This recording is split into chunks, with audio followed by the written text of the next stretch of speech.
بسم اللہ الرحمن الرحیم۔ السلام علیکم ورحمۃ اللہ وبرکاتہ۔ میں ہوں حمزہ صدیقی اور آپ دیکھ رہے ہیں حمزہ صدیقی انفو۔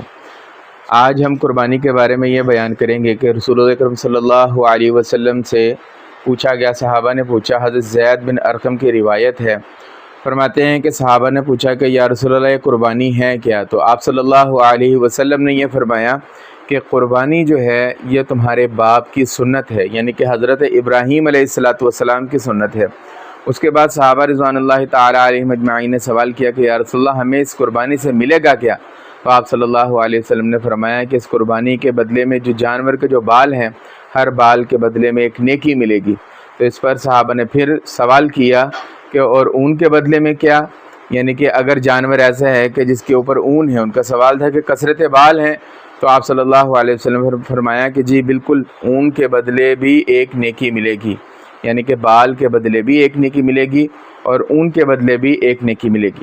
اسی طریقے سے حدیث پاک کے اندر آتا ہے، حضرت عائشہ رضی اللہ تعالیٰ عنہ کی روایت ہے کہ آپ صلی اللہ علیہ وسلم نے فرمایا کہ عید والے دن اللہ رب العزت کے ہاں جانور کے خون کے بہنے سے زیادہ پسندیدہ عمل کوئی نہیں ہے، یعنی کہ اس دن آپ صلی اللہ علیہ وسلم نے فرمایا کہ اللہ کے ہاں سب سے محبوب عمل وہ کیا ہے؟ وہ جانور کے خون کا بہنا ہے، یعنی کہ قربانی ہے۔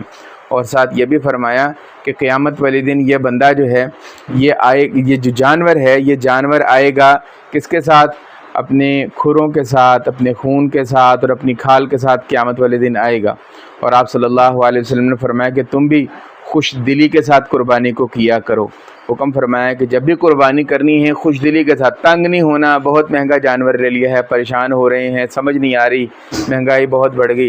اللہ رب العزت سے اپنا نصیب مانگیں، دعا کریں، اللہ رب العزت آپ کو آپ کا نصیب دے ہی دیں گے، مگر دعا بہت ضروری ہے، اس کے بغیر یہ چیز نہیں ہو پائے گی۔ اسی طریقے سے ایک حدیث اور بھی آتی ہے کہ مصنف عبد الرزاق کی روایت ہے کہ آپ صلی اللہ علیہ وسلم نے فرمایا کہ قربانی کیا کرو اور قربانی کے ذریعے اپنے آپ کو پاک کیا کرو۔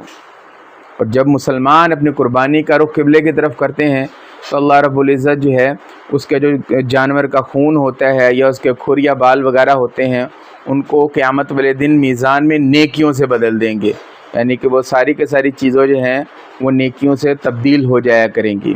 اسی لیے لہٰذا جب بھی قربانی کریں، جانور کو لٹائیں تو اس کا رخ جو ہے وہ قبلہ رخ کریں۔ اگر وہ کسی وجہ سے ہل جائے تو الگ بات ہے، مگر باقاعدہ اس چیز کی کوشش کیا کریں۔ اور سب سے بہترین عمل یہ ہے کہ قربانی کو خود کرنے کی کوشش کریں، اور کوشش کریں کہ یہ جانور خود کریں، گھر والے کریں، اپنے ہاتھ سے کریں۔ فجزاکم اللہ احسن الجزاء۔ السلام